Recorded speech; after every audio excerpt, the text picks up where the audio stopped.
नमस्कार दोस्तों। GST act में 1 जनवरी 2022 से बदलाव किए गए थे, यानी कि रूल 36 सब रूल 4 को चेंज कर दिया गया था। अब recipient input tax credit GST में तभी क्लेम कर सकता है यदि उसके सप्लायर ने जीएसटीआर 1 में इनवाइसेस और डेबिट नोट अपलोड कर दिए हैं या फिर इनवाइस फर्निशिंग फैसिलिटी के द्वारा डिटेल अपलोड कर दी है और ये डिटेल रिसिपिएंट को कम्युनिकेट कर दी गई है जीएसटीआर 2B में। इस प्रकार दोस्तों जीएसटीआर 2B में जो आपका इनपुट टैक्स क्रेडिट आएगा इनवाइसेस और डेबिट नोट्स का, उतना ही आप इनपुट टैक्स क्रेडिट क्लेम कर सकते हैं अपनी जीएसटीआर 3B में। तो यदि आपके सप्लायर ने जीएसटीआर 1 या आईएफएफ में इनवाइस अपलोड नहीं की हैं तो उस केस में आपको क्या करना है, इसके बारे में हम डिस्कशन करेंगे। दोस्तों यदि सप्लायर के द्वारा इनवाइस अपलोड नहीं की गई हैं तो उस केस में आपको जीएसटी पोर्टल पे लॉगिन करना है, सर्विस टैब में जाना है, यूजर सर्विस में जाना है। यहाँ पे कम्युनिकेशन बिटवीन टैक्स पेयर की ऑप्शन दी गई है, इसे आपको क्लिक करना है। दोस्तों यहाँ पे आप अपने लेफ्ट हैंड साइड ऑप्शन देख सकते हैं, inbox notification and reply received, जो आपको मिला है रिप्लाई सप्लायर या फिर रिसिपिएंट से। और यदि आप मैसेज कंपोज करना चाहते हैं तो यहाँ पे कंपोज पे प्रेस करके मैसेज को भेज सकते हैं। आउटबॉक्स नोटिफिकेशन रिप्लाई सेंट, जो भी आपने नोटिफिकेशन रिप्लाई भेजे हो यहाँ पे देख सकते हैं। और यहाँ पे CSV टेम्पलेट डाउनलोड करके एक साथ आप ये नोटिफिकेशन अपलोड कर सकते हैं। दोस्तों नोटिफिकेशन रिप्लाई रिसीव्ड के अंतर्गत आप यहाँ नोटिफिकेशन रिसीव देख सकते हैं from supplier and from recipient. और रिप्लाई रिसीव्ड यहाँ ऊपर ऑप्शन दी गई, आप इसे क्लिक करेंगे। यहाँ पे भी फ्रॉम रिसिपिएंट आप देख सकते हैं या फिर फ्रॉम सप्लायर जो रिप्लाई रिसीव हुए हैं उसे यहाँ पे देख सकते हैं क्लिक करके। दोस्तों यदि आप मैसेज कंपोज करना चाहते हैं तो यहाँ पे कंपोज पे प्रेस करके यहाँ पे नोटिफिकेशन आप सप्लायर को भेजना चाहते हैं रिसिपिएंट को, वो है यहाँ पे आप चूज़ कर सकते हैं। तो आप यहाँ सप्लायर को भेजेंगे। यहाँ पे आप जैसे ही सप्लायर का जीएसटी नंबर डालेंगे उसके बेस पे उसका ट्रेड नेम या लीगल नेम यहाँ पे ऑटोमेटिकली आ जाएगा। उसके बाद आपको यहाँ पे सब्जेक्ट लिखना है जैसे कि tax invoice not uploaded in GSTR 1 और आईएफएफ। तो आप ये यहाँ पे लिख के उसके बाद जो है यहाँ पे रिमाइंडर फॉर फाइलिंग पे क्लिक कर सकते हैं। यहाँ पे आप फाइनेंशियल ईयर चूज़ कर सकते हैं कि किस फाइनेंशियल ईयर के लिए यहाँ पे जो रिटर्न है फाइल नहीं की गई हैं, और फॉर्म टाइप जो है कौन सा फाइल नहीं किया गया है। यहाँ पे आप रिकॉर्ड ऐड कर सकते हैं। यदि आप एक से ज़्यादा रिकॉर्ड उस पार्टी के ऐड करना चाहते हैं तो आप एक साथ ही यहाँ पे ऐड कर सकते हैं। और उसके बाद आप यहाँ पे नीचे डॉक्यूमेंट की डिटेल दे सकते हैं। यहाँ पे एक्शन रिक्वायर्ड के अंतर्गत क्या डॉक्यूमेंट मिसिंग है या फिर रिजेक्टेड है और अमेंडमेंट की रिक्वायरमेंट है, rejected, wrongly send to me, reupload document, payment made, others. तो आप यहाँ पे फाइल मिसिंग डॉक्यूमेंट सेलेक्ट कर सकते हैं। डॉक्यूमेंट टाइप में आपका क्या अपलोड नहीं किया सप्लायर ने, इनवॉइस, डेबिट नोट या क्रेडिट नोट, तो आप यहाँ पे दे सकते हैं। डॉक्यूमेंट नंबर यहाँ पे एंटर करेंगे और डॉक्यूमेंट डेट यहाँ पे आप चूज़ कर सकते हैं। और डॉक्यूमेंट की वैल्यू क्या है, यानी कि इनवॉइस वैल्यू टोटल। उसके बाद आप प्लेस ऑफ सप्लाई यहाँ पे एंटर कर सकते हैं। और इनवॉइस टाइप क्या है, रेगुलर है। यदि रिवर्स चार्ज एप्लीकेबल है तो आप यहाँ पे टिक कर सकते हैं रिवर्स चार्ज। और यहाँ पे आप ऐड आइटम के अंतर्गत जो डिटेल है वो ऐड कर सकते हैं। जैसे आप ऐड बटन पे क्लिक करेंगे उसके बाद आप यहाँ पे रेट चूज़ कर सकते हैं कि क्या रेट था इस डॉक्यूमेंट में। तो आप अकॉर्डिंगली यहाँ पे जो वैल्यू है वो चूज़ कर लीजिए। और उसके बाद आप सेव बटन यहाँ पे प्रेस कीजिए तो ये डॉक्यूमेंट यहाँ पे ऐड हो जाएगा। उसके बाद अगर आप और डॉक्यूमेंट ऐड करना चाहते हैं तो वो आप कर सकते हैं यहाँ पे। और यहाँ पे यदि आप रिसिपिएंट को कोई रिमार्क देना चाहते हैं तो यहाँ पे जो है वो दे सकते हैं, GST 1 not uploaded for invoice number so and so number 1 2 3। And यहाँ पे आप जो डॉक्यूमेंट है वो अपलोड कर सकते हैं, यानी कि इनवॉइस की कॉपी जो कि अपलोड नहीं की गई है। और आप ये ईमेल जो है वो भेज सकते हैं। यहाँ पे सेंड पे प्रेस करेंगे तो ये सप्लायर के जीएसटी पोर्टल पे ही इसी ऑप्शन के अंतर्गत उसके पास नोटिफिकेशन चला जाएगा और एसएमएस भी पार्टी को चला जाएगा उसके रजिस्टर्ड मोबाइल नंबर पर।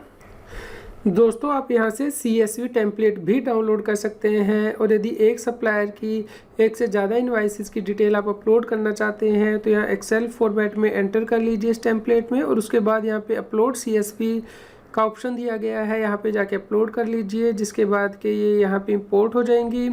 और यदि इंपोर्ट के बाद यहाँ पे कोई एरर आती है, जैसे कि यहाँ पे प्लेस ऑफ सप्लाई हमारा गलत हो गया था, तो यहाँ पे एडिट बटन दिया गया है, इसे क्लिक कीजिए, जिसके बाद के यहाँ पे ऊपर यहाँ पे आप प्लेस ऑफ सप्लाई जो है सही चूज़ कर सकते हैं। इसके अलावा भी यदि कोई एक्शन रिक्वायर्ड में आपका सही नहीं आ रहा है अमाउंट या अपलोड होके, तो आप यहाँ जो है एंटर कर लीजिए करेक्शन करके और सेव कर लीजिए। इस प्रकार आप डिटेल यहाँ पे एंटर कर सकते हैं। फ्रेंड्स यहाँ पे जो ऑप्शन दी गई है उन्हें डिस्कस कर लेते हैं। फाइल मिसिंग डॉक्यूमेंट का मतलब है कि टैक्स पेयर यानी कि रिसिपिएंट सप्लायर को इन्फॉर्म करना चाहता है कि वो मिसिंग डॉक्यूमेंट को अपलोड कर दे। रिजेक्टेड अमेंडमेंट रिक्वायर्ड का मतलब है कि टैक्स पेयर या फिर रिसिपिएंट इन्फॉर्म करना चाहता है सप्लायर को कि वो डॉक्यूमेंट को अमेंड करे, जैसे कि इनवॉइस को, क्रेडिट नोट को या फिर डेबिट नोट को। Rejected wrongly send to me का मतलब है कि टैक्स पेयर यानी कि रिसिपिएंट इन्फॉर्म करना चाहता है सप्लायर को कि उसे जो डॉक्यूमेंट है वो गलती से भेज दिया गया है। रीअपलोड डॉक्यूमेंट का मतलब है टैक्स पेयर सप्लायर को ये बताना चाहता है कि वो डॉक्यूमेंट को रीअपलोड करे और जो पुराना डॉक्यूमेंट है उसे डिलीट करे। पेमेंट मेड का मतलब है कि टैक्स पेयर यानी कि रिसिपिएंट सप्लायर को इन्फॉर्म करता है कि उसने इस डॉक्यूमेंट के अगेंस्ट पेमेंट कर दी है। और अदर का मतलब है कि यदि कोई और इन्फॉर्मेशन आप देना चाहते हैं। दोस्तों आप किसी पार्टी के यहाँ पे 50 रिकॉर्ड ऐड कर सकते हैं या फिर टेम्पलेट के द्वारा अपलोड कर सकते हैं, लेकिन यदि आप 50 से ज़्यादा अपलोड करना चाहते हैं तो उस केस में आपको नया नोटिफिकेशन यहाँ पे कंपोज करना होगा, नया मैसेज, और उसके बाद ही आप ये एडिशन कर पाएंगे। इसी प्रकार फ्रेंड्स सप्लायर भी रेसिपिएंट को मैसेज भेज सकता है। तो यहाँ पे यदि आप रेसिपिएंट चूज़ करते हैं तो यहाँ पे यदि आपको पेमेंट रिसीव नहीं हुई है रेसिपिएंट से, तो उस केस में आप यहाँ पे मेंशन कर सकते हैं किस डॉक्यूमेंट की आपको पेमेंट रिसीव नहीं हुई है और ये नोटिफिकेशन रेसिपिएंट के पास चला जाएगा। आपके द्वारा जो नोटिफिकेशन सप्लायर को भेजे गए हैं वो आप देख भी सकते हैं। आउटबॉक्स में जाके यहाँ पे नोटिफिकेशन सेंड के अंतर्गत टू सप्लायर आपको सिलेक्ट करना है और जो नोटिफिकेशन आपने भेजे हैं वो उसकी डिटेल आप यहाँ पे देख पाएंगे। आपको नीचे स्क्रॉल करना है और सबसे लास्ट में जाना है जहाँ पे कि व्यू नोटिफिकेशन के अंतर्गत व्यू का लिंक दिया गया है ब्लू कलर में, आपको इसे क्लिक करना है और ये नोटिफिकेशन आप देख सकते हैं जो कि भेजे गए हैं सप्लायर को। सप्लायर भी GST पोर्टल पे लॉगिन करेगा और यहाँ पे इनबॉक्स के अंतर्गत क्लिक करेगा और यहाँ पे नोटिफिकेशन रिसीव्ड फ्रॉम रिसिपिएंट पे क्लिक करेगा तो यहाँ पे देख पाएगा कि कौन सा कम्युनिकेशन रिसिपिएंट ने उसे भेजा है जिसके ऊपर के उसे एक्शन लेना है। यहाँ पे सर्च टूल बार भी दिया गया है जहाँ पे जाके कि आप सर्च कर सकते हैं, जैसे कि GST नंबर वाइज या नोटिफिकेशन नंबर वाइज एक्स्ट्रा। यहाँ पे सप्लायर के लिए डाउनलोड नोटिफिकेशन का ऑप्शन दिया गया है जिससे कि CSV एक्सेल फाइल ओपन हो जाएगी और यहाँ पे रिसिपिएंट ने जो डॉक्यूमेंट अपलोड किए हैं उसे सप्लायर यहाँ पे डाउनलोड भी कर पाएगा। उसके बाद सप्लायर को इस नोटिफिकेशन का रिप्लाई देना है तो उसे नीचे स्क्रॉल करना है और यहाँ पे रिप्लाई टेक एक्शन बटन दिया गया है जिससे कि जाके वो रिप्लाई करेगा। यदि मिसिंग डॉक्यूमेंट फाइल कर दिया गया है तो यहाँ पे सिलेक्ट कर सकता है या फिर अपलोड कर दिया गया है तो सप्लायर यहाँ पे सिलेक्ट कर सकता है या फिर मिसिंग डॉक्यूमेंट उसे बिलोंग नहीं करता है तो ये ऑप्शन यहाँ पे दी गई हैं। और यदि इनवॉइस ऑलरेडी फाइल की जा चुकी है तो सप्लायर भी यहाँ पे अटैचमेंट कर सकता है। सप्लायर के द्वारा जो रिप्लाई भेजा गया है वह उसे आउटबॉक्स में जाके चेक कर सकता है रिप्लाई सेंट में टू रिसिपिएंट। यदि सप्लायर इस मिसिंग डॉक्यूमेंट को GST-1 में फाइल करना चाहता है तो यहाँ पे अपलोड टू GST-1 पे उसे टिक करना है, जिसके बाद के GST पोर्टल लास्ट के 2 ईयर्स का डेटा चेक करेगा। यदि इसमें ये डॉक्यूमेंट फाइल नहीं हुआ है तो उस केस में जो नेक्स्ट GST-1 का पीरियड होगा उसमें ये डॉक्यूमेंट अपलोड कर दिया जाएगा। उसके बाद रिसिपिएंट GST पोर्टल पे लॉगिन करेगा, इनबॉक्स में जाएगा और यहाँ पे रिप्लाई रिसीव्ड बटन पे प्रेस करेगा और यहाँ पे फ्रॉम सप्लायर से जो रिप्लाई उसे रिसीव हुई है उन्हें वो चेक कर सकता है। दोस्तों आप मैक्सिमम कितने नोटिफिकेशन भेज सकते हैं सप्लायर को? आप मैक्सिमम 100 नोटिफिकेशन भेज सकते हैं।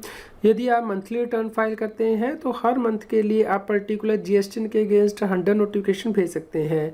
लेकिन यदि आप क्वार्टरली रिटर्न फाइल करते हैं तो उस केस में पर्टिकुलर क्वार्टर के लिए ही आप 100 नोटिफिकेशन भेज सकते हैं उस पार्टी को। और जब नेक्स्ट क्वार्टर स्टार्ट होगा तो फिर से ये लिमिट जो है 0 हो जाती है और आप फिर से 100 नोटिफिकेशन नेक्स्ट क्वार्टर में भेज सकते हैं। उम्मीद करते हैं दोस्तों आपके लिए यह न्यूज़ यूज़फुल रही होगी। कृपया लाइक कीजिए, शेयर कीजिए ताकि सभी लोगों तक ये जानकारी पहुंच पाए और वो जीएसटी की कंप्लायंस कर पाएँ। रेगुलर जीएसटी और टैक्स अपडेट के लिए इस चैनल को सब्सक्राइब करें। फ्रेंड्स, आप टीडीएस, इनकम टैक्स, जीएसटी और अकाउंटिंग सॉफ्टवेयर ऑडिट ट्रेल के साथ कंप्लायंस आसानी से कर सकते हैं। इन सॉफ्टवेयर के डेमो देखने के लिए आप हमें मोबाइल नंबर के साथ ईमेल कर दीजिए taxil@gmail.com पर। आप हमें Telegram app CA Satbir Singh Taxil पर ज्वाइन कर सकते हैं ताकि आप जीएसटी और इनकम टैक्स के रेगुलर अपडेट अपने मोबाइल पर ही प्राप्त कर सकें।